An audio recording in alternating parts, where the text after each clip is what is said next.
My name's Dara Mohammadi and I'm a science and health journalist, and I'm also a grantee of the Pulitzer Center on Crisis Reporting.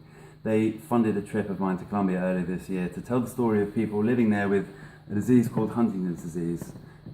I wrote a story for The Observer and another one for The Lancet Neurology about it. I first came across this story about 4 years ago. It was in Venezuela then.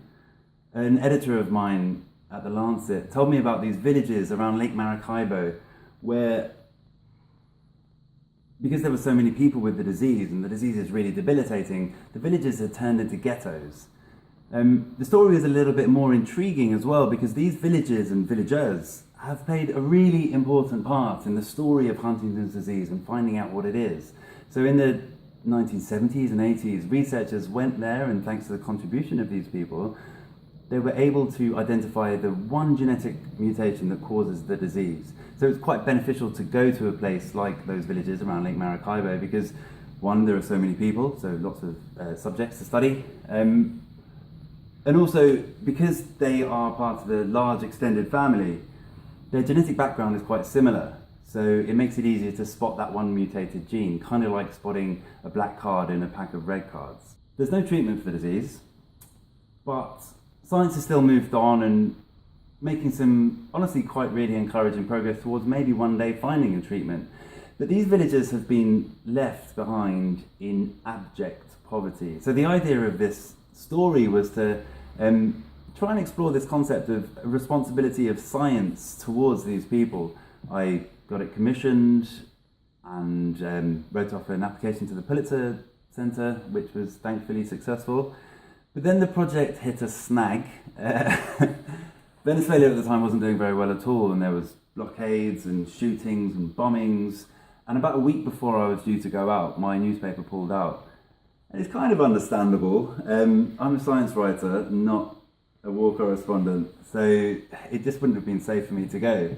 So I put the story on ice for a few years, waiting for the situation in Venezuela to get a bit better, but as you know, it hasn't got better at all. So I thought I could tell the story from a different angle, from across the border in Colombia, where it's a bit safer, and where there are also, unfortunately, lots of people with this disease.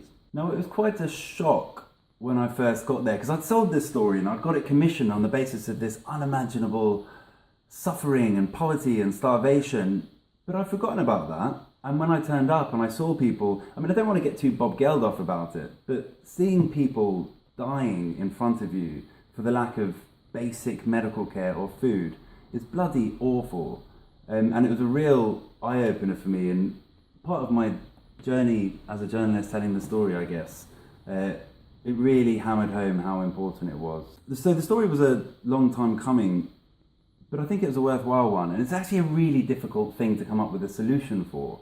There's no treatment for the disease, and this idea of the responsibility of science is made more complicated because what is science? Science is professors and universities and biotechs and drug companies and multinational organizations, and the more people are involved and potentially responsible, that sense of responsibility dissipates.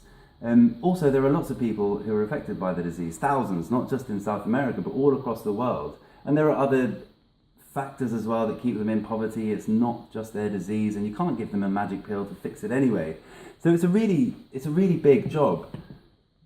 The point of these articles was not to point fingers at people who are responsible. There are many people who can potentially help, but it was more to point the finger at this massive gap between the people who have and the people who have not in this story.